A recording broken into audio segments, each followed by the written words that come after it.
மகாராஷ்டிராவில் போபால்ன்ற சிட்டியில் வந்துட்டு ஒரு ரயில்வே ட்ராக்குக்கு மேலே ஒரு ஓவர் பிரிட்ஜை வந்துட்டு கட்டியிருக்கிறாங்க. இந்த கன்ஸ்ட்ரக்ஷனை வந்துட்டு முடிச்சு அனௌன்ஸ் பண்ணி பப்ளிக்காக வெளியில் வரும்போது சோசியல் மீடியாவில் இதை பற்றின மீம்ஸ் வந்துட்டு அதிகமாக வந்துட்டு வைரல் ஆகுது. ஏன் அப்படின்னு பார்த்தீங்கன்னா, இந்த பிரிட்ஜை வந்துட்டு 90 டிகிரி ஆங்கிளில் வந்துட்டு ஷார்ப்பாக டேர்ன் ஆகிற மாதிரி டிசைன் பண்ணியிருக்கிறாங்க. இது மூலமாக நீங்கள் நார்மலான ஸ்பீடில் ஸ்லோவாக போய் திரும்பினா கூட அந்த இடத்துல வந்துட்டு டிஃபிகல்ட்டாக இருக்கும் ட்ரைவ் பண்ணுறதுக்கு அப்படின்றத வந்துட்டு எக்ஸ்பர்ட்ஸ் வந்துட்டு தெரிவிக்க ஆரம்பிக்கிறாங்க. இந்த பிரிட்ஜு கட்டி அனௌன்ஸ் பண்ண அந்த இதை விட இதில் இருக்கிற ஃப்ளா மூலமாக தான் வந்துட்டு அந்த பிரிட்ஜை வந்துட்டு இப்படி ஒன்று இருக்குன்றதே வந்துட்டு எல்லாருக்குமே வந்துட்டு பரவ ஆரம்பிக்குது. நீங்கள் வந்துட்டு கொஞ்சம் ஒரு நார்மலான ஸ்பீடில் போயிட்டு அதில் திரும்பினா கூட 100% ஆக்சிடென்ட் நடக்கிறதுக்கு சான்சஸ் இருக்குது அப்படின்றது வந்துட்டு சொல்கிறாங்க.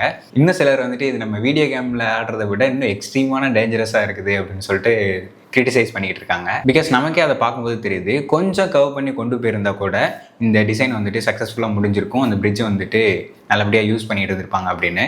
பட் ஏன் இதை வந்துட்டு நீங்கள் அப்ரூவ் பண்ணீங்க அப்படின்னு சொல்லிட்டு அவங்ககிட்ட கேட்கும்போது, எங்களுக்கு அந்த இடத்துல அவ்வளோதான் ஸ்பேஸ் இருந்துச்சு, அந்த இடத்துல எங்களால் அவ்வளோதான் பண்ண முடிஞ்சது அப்படின்னு சொல்லிட்டு சொல்கிறாங்க. இப்போ வந்துட்டு அதை ரீடிசைன் பண்ணணும் அப்படின்னு சொல்லிட்டு அனௌன்ஸ் பண்ணியிருக்காங்க. அது ஒரு 3 ஃபீட்டுக்கு வந்துட்டு எக்ஸ்டெண்ட் பண்ணி அதை கர்வ் பண்ணி கொண்டு போகணும் அப்படின்னு சொல்லிட்டு அனௌன்ஸ் பண்ணியிருக்காங்க. கிட்டத்தட்ட இந்த பிரிட்ஜு கட்டி முடிக்கிறதுக்கு மட்டும் 18 crores வந்துட்டு ஸ்பெண்ட் பண்ணியிருக்காங்க. இப்போ இந்த ஃப்ளா கண்டுபிடிச்சதுனால இதை ரீடிசைன் பண்ணணும் அப்படின்னு சொல்லிட்டு பிளான் பண்ணியிருக்காங்க. இது மாதிரி இன்னும் நிறைய நியூஸ் அண்ட் இன்ஃபர்மேஷனை உடனுக்குடனே தெரிஞ்சுக்கணும் அப்படின்னா இப்போவே தினசரிகளை சப்ஸ்கிரைப் பண்ணிக்கோங்க.